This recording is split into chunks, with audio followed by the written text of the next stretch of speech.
محمد رسول الله.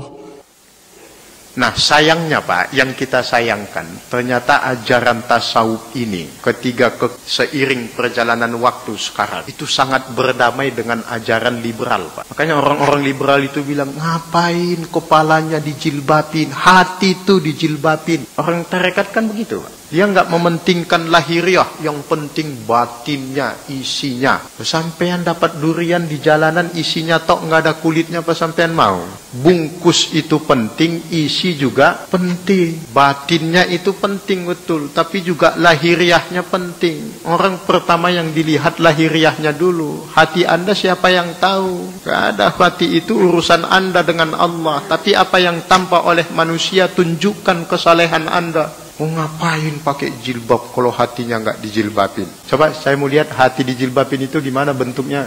Hati dijilbabin itu kan hanya sama dengan orang yang mengatakan, oh sampean ngapain sholat kalau belum bisa khusyuk?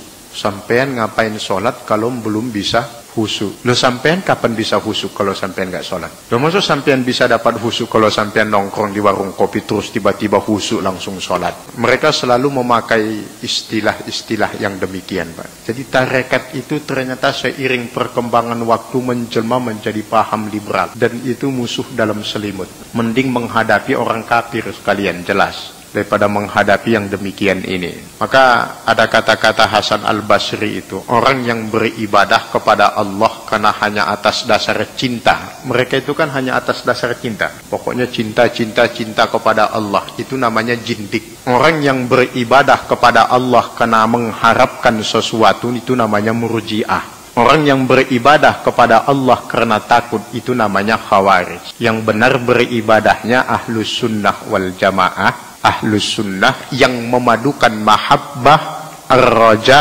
wal khawf dalam satu motivasi ibadah kepada Allah. Kalau hanya karena cinta itu orang sufi, jindik itu sama dengan orang munafik.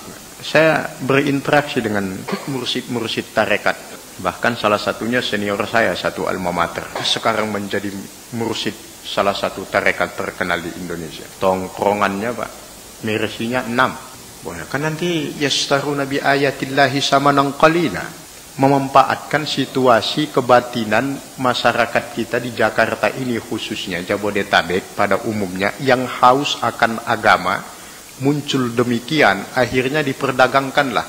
Pak Ustadz, ini biar usaha saya lancar, kira-kira apa zikirnya Pak Ustadz ya? Zikirnya ini Pak. Seminggu kemudian orangnya telepon, Pak Ustadz, usaha saya malah bangkrut Pak Ustadz. Sampean itu kurang itu maharnya. Akhirnya jadi perdagangan demikian.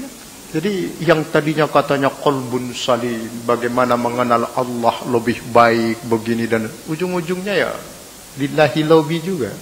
Itu yang terjadi. Nah itu yang kita khawatirkan, terjadinya transaksi atas nama agama itu. Dan rata-rata luar biasa secara duniawi beliau-beliau itu. Wallahu a'lam bishawab. Tetapi sejauh yang saya jalani dan saya tahu dan pernah ngikut dengan beliau-beliau itu, ya begitu demikian itu. Mercy Jaguar punya semua. Ya kira dari mana Pak Kiai dapat Jaguar begini kan gitu. Ya gitulah. Lillahi lobi.